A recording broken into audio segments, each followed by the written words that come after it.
Olá, meus amigos, de volta à nossa rápida série aqui sobre o pacote anticrime. No vídeo passado eu falei do artigo 3º-B do Código de Processo Penal, incluído pela lei anticrime, não é? Pelo pacote anticrime. E agora eu vou falar do artigo 3º-C, igualmente incluído pela Lei Federal 13.964 de 2019. Antes de irmos adiante, eu gostaria de lembrá-los que agora o canal Resenha Forense tem um Apoia-se. Então, por gentileza, se você quiser ajudar este projeto com apenas R$ 2 por mês, é só clicar no link aqui embaixo. Ademais, não deixe de curtir o vídeo, né, apertar o like e se inscrever também, ajuda bastante. Vamos lá.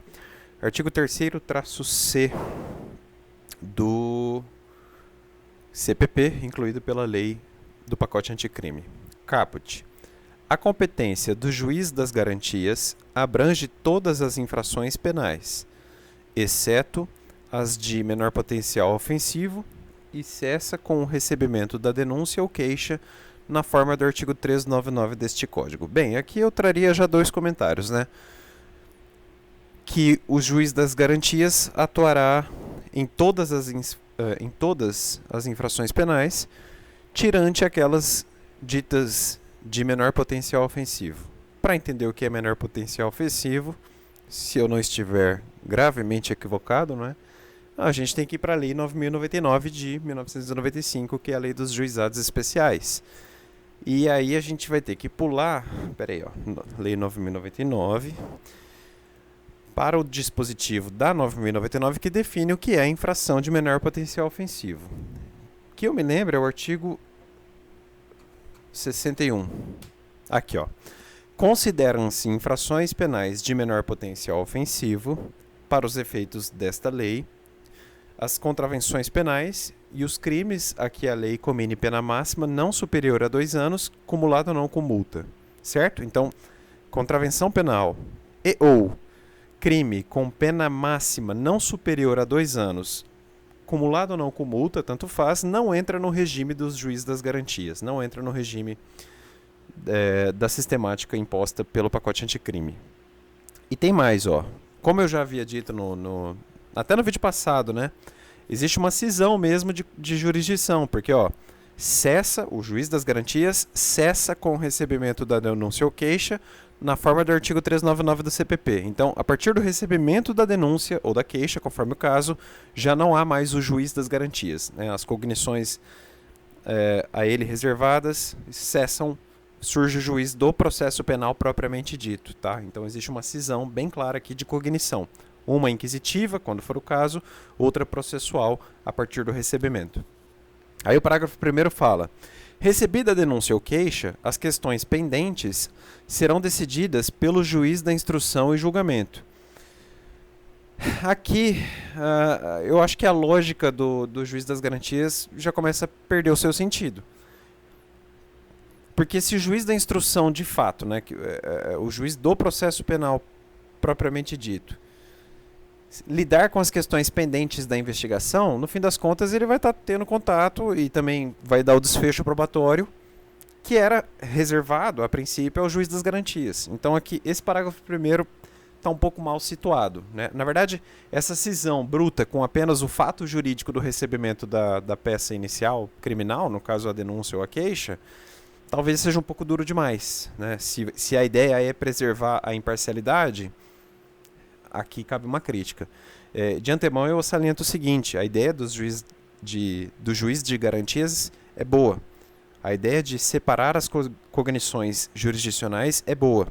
A questão é como fazer isso de maneira inteligente e de maneira econômica, porque a gente não pode contratar juiz só para ser juiz inquisitivo, não faz muito sentido isso. A ideia é boa, a teoria é boa, mas na prática aqui a gente começa a perceber um pecado de redação, né? Talvez o momento adequado para pensar nisso não era o pacote anticrime, era um momento posterior. Tanto é assim que o Supremo suspendeu a eficácia do juiz de garantias. Muita gente criticou, coisa e tal, mas o fato é o seguinte: você não consegue em 30 dias sistematizar isso aqui. É muito complexo, né? Comarcas menores vão sofrer, mesmo as comarcas maiores que estabeleçam um rodízio, elas precisam de um tempo para lidar com esse tipo de coisa, né?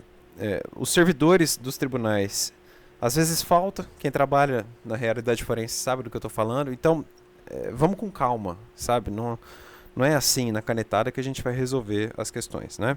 Parágrafo 2º. As decisões proferidas pelo juiz das garantias não vinculam o juiz da instrução e julgamento, que após o recebimento da denúncia ou queixa, deverá reexaminar a necessidade das medidas cautelares em curso no prazo máximo de 10 dias. Então, o parágrafo 2º complementa o parágrafo 1º. A crítica ao parágrafo 1º também cabe aqui ao parágrafo 2º. Parágrafo 3º. Os autos que compõem as matérias de competência do juiz das garantias ficarão acautelados na secretaria desse juízo, à disposição do MP e da defesa, e não serão apensados aos autos do processo enviados ao juiz da instrução e julgamento, ressalvados os documentos relativos às provas irrepetíveis, medidas de obtenção de provas ou de antecipação de provas, que deverão ser remetidos para apensamento e apartar. Então, o parágrafo 3º é longo. Vamos lê-lo novamente, fazendo os comentários pertinentes. Os autos que compõem as matérias de competência do juiz das garantias. Então, o juiz das garantias atua com um caderno processual. A gente vai autuar, né? Autos número 1/tal, da tal vara criminal. Ficarão acautelados na secretaria desse juízo. Então, a gente tem um cartório lotado ali na vara criminal de um juiz de garantias. Ele tem um cartório autônomo, né? E os autos ficam ali. A ideia é essa. À disposição do MP e da defesa, perfeito, né? E não serão apensados aos autos do processo enviados ao juiz da instrução e julgamento. Então, uma vez recebida a denúncia, segundo o comando normativo aqui, a denúncia inaugurará novos autos. Então, recebe-se a denúncia e o ato de recebimento deve inaugurar novos autos, que não ficarão apensados àqueles que estavam com o juiz de garantias. Vocês estão entendendo o que está acontecendo aqui? A ideia é blindar o juiz do processo da fase inquisitiva, né? Então ele não vai participar dos autos inquisitivos. Ele não vai nem ter acesso a eles, ressalvados os documentos relativos às provas irrepetíveis, medidas de obtenção de provas ou antecipação de provas. Então, uma interceptação telefônica, evidentemente, tem que ser autuado. Entra no bojo dos novos autos, né? Que deverão ser remetidos para pensamento e apartado. Provavelmente aqui a lei está deixando claro o seguinte: o juiz do processo criminal propriamente dito não vai lidar com os autos do juiz das garantias. Ele não vai ter acesso aos autos, certo? Por isso, mais uma vez, a crítica ao parágrafo 1º, né? Então, se ele tiver que resolver questão pendente, ele vai ter que examinar os autos passados. Então, não faz muito sentido essa normativa aqui também. Parágrafo 4º. Fica assegurado às partes o amplo acesso aos autos acautelados na Secretaria do Juízo das Garantias, o que, na verdade, foi dito no parágrafo 3º. MP e defesa podem acessar os autos que estão na vara do juiz de garantias. E, mais uma vez, o parágrafo 4º deixa claro que o juiz do processo criminal estrito sensu não deve ter acesso aos autos da investigação. Tanto que o parágrafo 4º fala em partes e juiz não é parte, certo? Eu volto no vídeo seguinte para falar do artigo 3º-D do CPP. Até mais.